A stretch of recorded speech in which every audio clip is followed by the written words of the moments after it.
Nag-college ako. Naramdaman ko yung sobrang taas na mga tuition fee ko yan.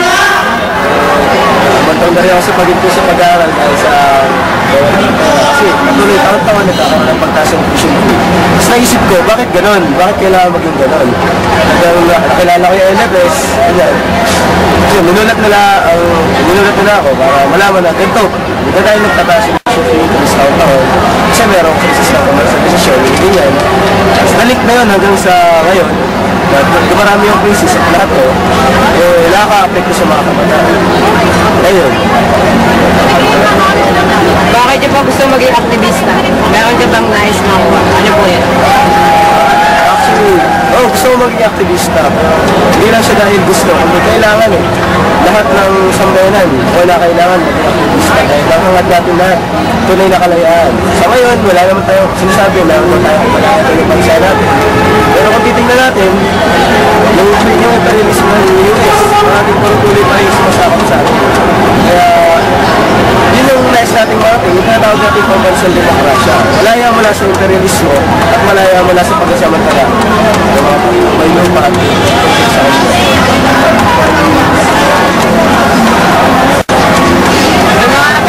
niyo po ba meron na po bang nagaganap na pagbabago?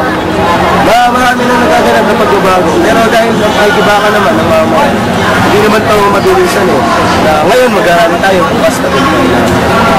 Kilala natin na malakas yung rehimen, malakas yung kaaway natin. Kaya matagalang proseso yung pagkatagumpay. Pero nakakaroon tayo ng mga tagumpay na maliliit, yung pagtigil sa mga tuition fee sa mga school, ganyan. Pagbabasura ng mga hindi makatarungan ng patakaran. Nagagawa yan. Isa mapuha nga. Yung dialogue ng magkataas ng tuition. Nakakilos yung mga estudyante. Napigil nila hindi man totally, pero sa maliit na paraan, nagkaroon ng tagumpay. Dahil sa pagkilos ng mga estudyante. Ano na po yung mga misconception na natatanggap niyo bilang aktivista? Sabi nila, mga aktivista daw. Nagsabi lang, hanap lang, away, mga tilalang kinikriticize yung gobyerno. Sa totoo lang, ang gobyerno ang magulo, yung buong sistema ng lipunan natin yung magulo. At gusto natin ayusin ito, kaya tayo nagiging aktivista.